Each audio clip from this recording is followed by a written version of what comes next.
Uppercut, uppercut, sonic boom! Well, hello there, human tippies, earthlings, whoever you are, wherever you are, whatever you're doing, and if you're lucky enough indeed to be doing it too. Welcome back to the channel, I'm Bushka, and this is the long-awaited DMR AMA. This is the thing that I started off with the sniper rifles, and have continued on to the DMRs, and haven't we got some deep digging done here that has gold mined up a few nuggets of information that you can use to better accentuate your chicken dinner outfits. Today we're going to be having a look at DMRs and your questions, and the first question that blew my mind and something that you probably need to spread around the PUBG Mobile universe is the findings on AR comps and AR attachments versus specific sniper attachments. And that is like the AR compensator versus a sniper compensator. Now you can put extra quick draw mags, extended quick draw mags and that on, and I checked the reload speeds, they're the same for both of them. Like there's no big deal with the reload speeds, extended versus, extended quick draw sniper versus extended quick draw AR. When we got into this one though, AR compensator recoil control versus sniper compensator recoil control, my mind kind of got blown because, as you can see here, Wesley John writes up in the top corner a really great question. Does a sniper comp reduce recoil better than an AR comp? Is a sniper quick draw extended faster than the reload with a quick draw AR extended? Now, what I found with the sniper comp was yes, it reduces recoil on a DMR better than an AR compensator does, despite the fact that an AR compensator does appear to reduce a certain amount of recoil. You can see very clearly here with the AR compensator that I am constantly getting into the 15 meter mark at the top of this target. Just tapping out, single tap, no other attachments, just with a compensator, the AR compensator. If I switch this over to a sniper compensator, you're going to see how often it hits that 15 meter mark, and it's not very often at all.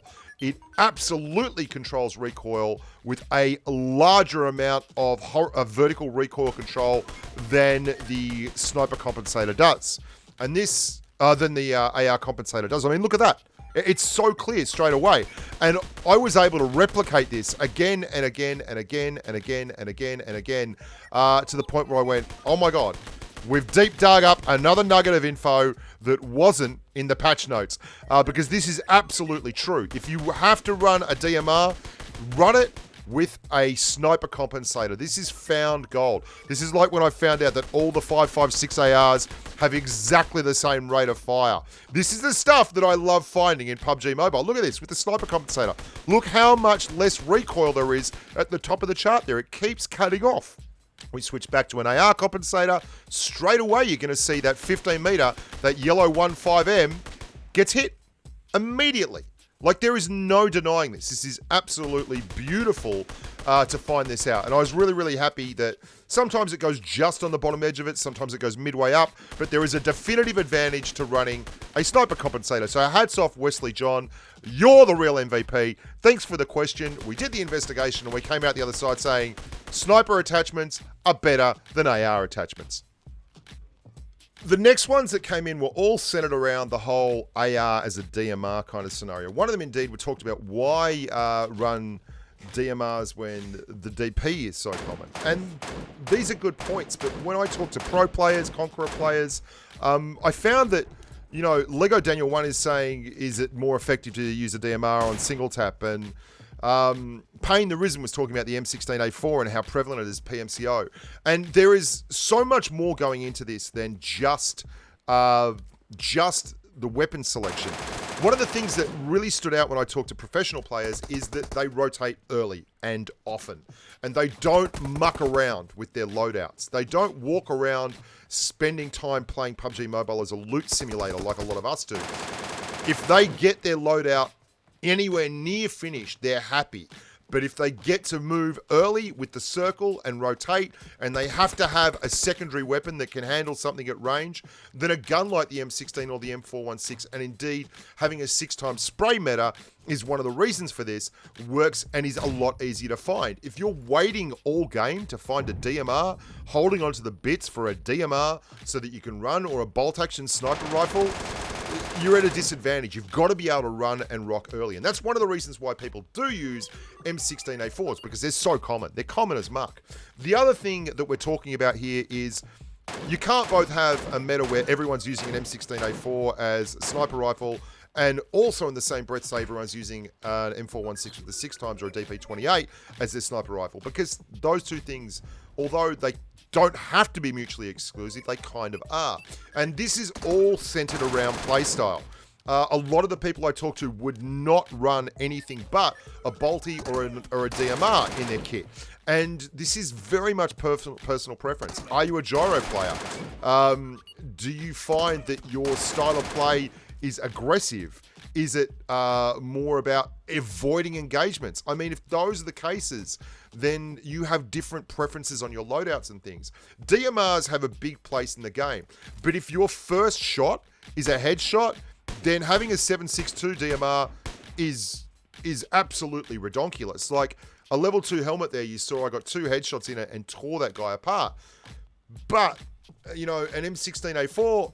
it's cheap, it's light, it's ready to go, it's there at the start of the game, doesn't require a whole lot of fiddling and giggling, and works every time off the bat. And that's one of the reasons why it's obviously horses for courses. Most of the guys that I talk to, if they could, would run a perfectly kitted out DMR of their choice. But, you know, at the same time, it's not a perfect world.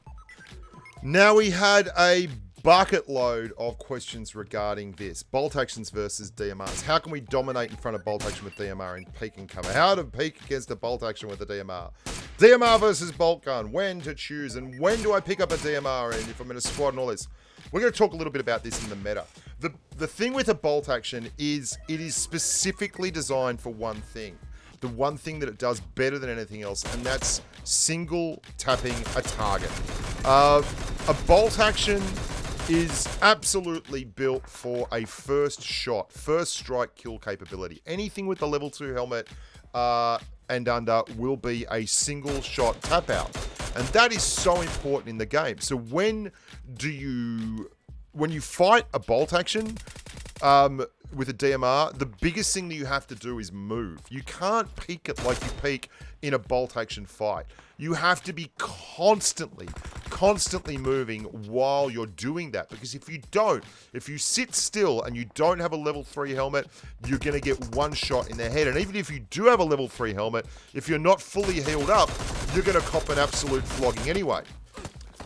Now, this is key to this whole thing, this whole concept that ARs are better and bolt actions and all this is playstyle. If you have a really long range engagement map like Miramar and there is an opportunity to get a bolt action into the game, you should do it, because an ARM or a freaking, you know, Kar 98 or an M24, they can get knocks for you on the first engagement. Like if you're third partying a squad and you walk up and someone's ADSing standing still, that's a knock if they're not wearing a level 3 helmet. And that's not something you can say against good players with any other kind of gun. You can hit them with a DMR and they will immediately react because they're good players and they'll move from their stationary position.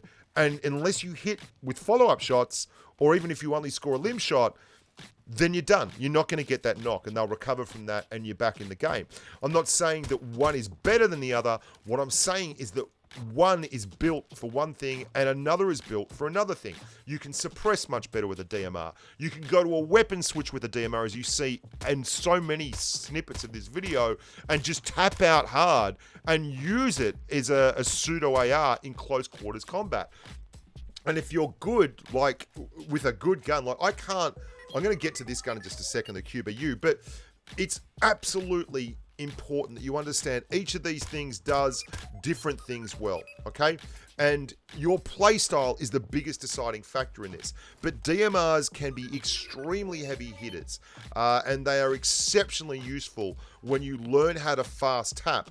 And it's one of the reasons why your ADS settings are so important for things like this. Like, look how fast I tap this dude out. Like, that is brutal, right? You're not doing that with an M16. This is 54 base damage versus 40 base damage on a DMR. Using it with a 3x scope, because at 100 meters, tapping a DMR, I can hit a lot of those shots. And that's just too big a bat to swing at the ball for them to get out of the way in time. It's just too damaging. When we talk about the way you play the game, that is what decides on whether or not you're going to be successful with a DMR or not. It's not about the weapon itself. It's about what you do with the weapon. And if you're in a squad and a couple of them already have ARs, grabbing a DMR is beautiful, because if you all engage the same targets and they get a headshot and you're tapping away with a DMR for, 40 damage a shot, it ruins them. Like, it's a very, very good synergy. And for that reason, I think you should absolutely have a good mix of DMRs and sniper rifles, bolt actions in a squad. I mean, watch this. This guy's going to try and spray me down, okay? And because he doesn't hit straight away, it's game over. And if you're spraying and you're moving and your recoil control is good enough to do that at 150, 200 meters, then congratulations, you're probably a pro player, and it doesn't bear thinking about. What a lot of you guys don't seem to understand when we talk about this DMR thing is the only reason that this stuff wouldn't work is if the opposition is incredibly, incredibly good.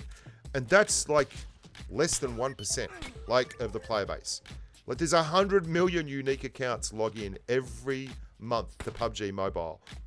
And if your issue with using DMRs is that Athena is going to spray you down with a 6x at 150, 200 meters, I'm telling you right now, don't freak, because that's not going to be a big problem for you. Okay? It's just not. But if you're going to PMCO, then you already know this, and you understand how to use the guns correctly, and you're able to adjust for the situation. These are great questions, by the way. This is brilliant, this way of doing it. Jerome Edwards, best overall, no attachment DVR. It's the QBU. Apart from, like, I'll get to it, right?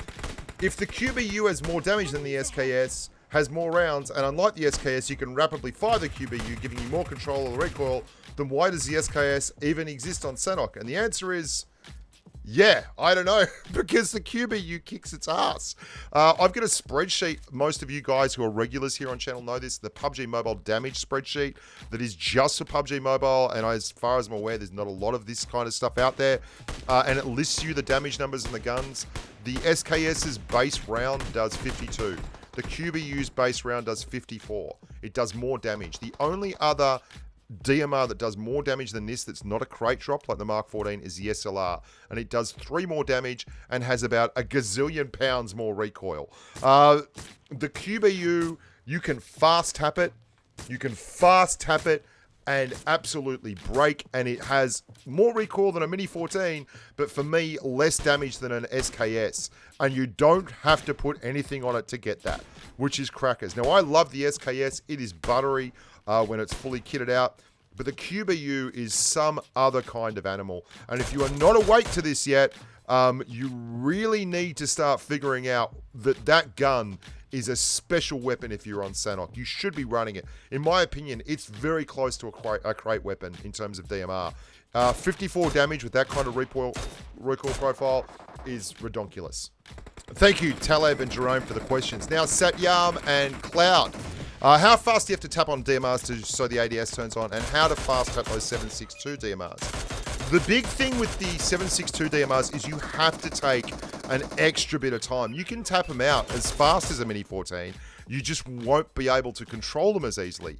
And you need to be proactive with your recoil control on the DMRs. You need to start dragging down as you're firing it, because if you're not doing that, then you're really missing out on the capabilities of the gun.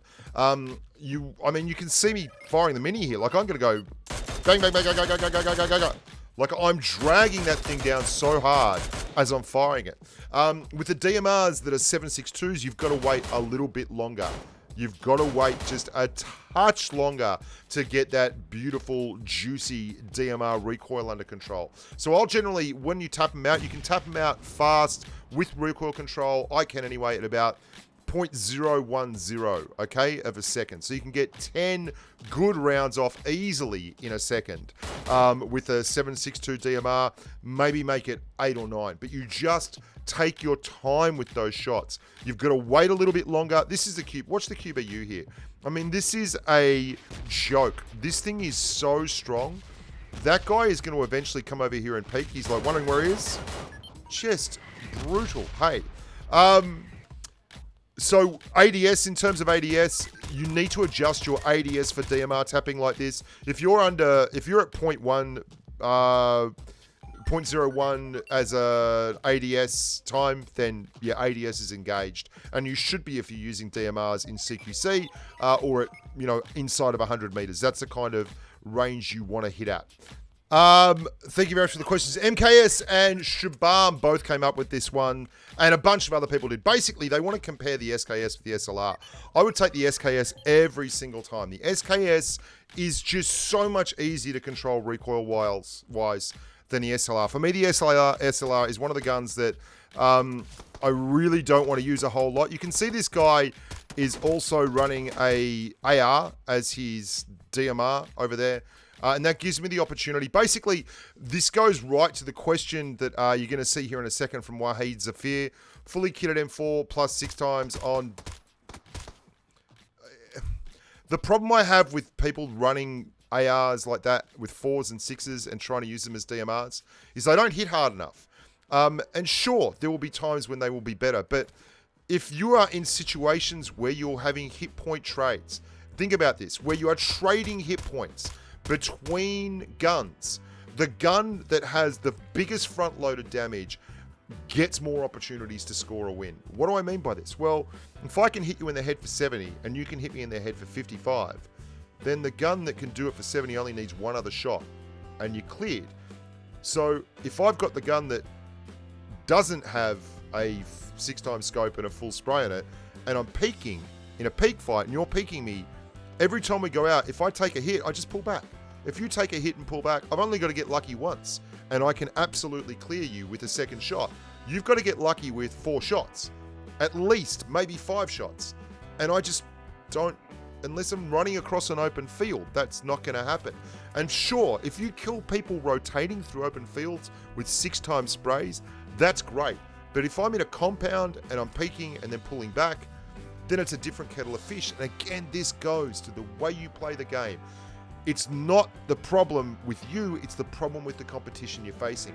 If they are silly enough to be stuck in an open field, then any gun will work. I mean, let's not kid ourselves that the 6x spray is the thing doing the business here. It's the guy who's in a wide open field getting minced. Anyway, I'm Bushka. Thank you so much for watching that. Remember to like, subscribe. If you want to join in the live streams on Patreon, do so. I've got a big thing coming up on my other channel, which is Baldy and the Beard. I'm doing a live stream with Ammo, one of my Australian mates over there on the other channel. That's in the community section. Check that out. And until next time, look after yourselves and stay safe on the battlefield. Bye for now.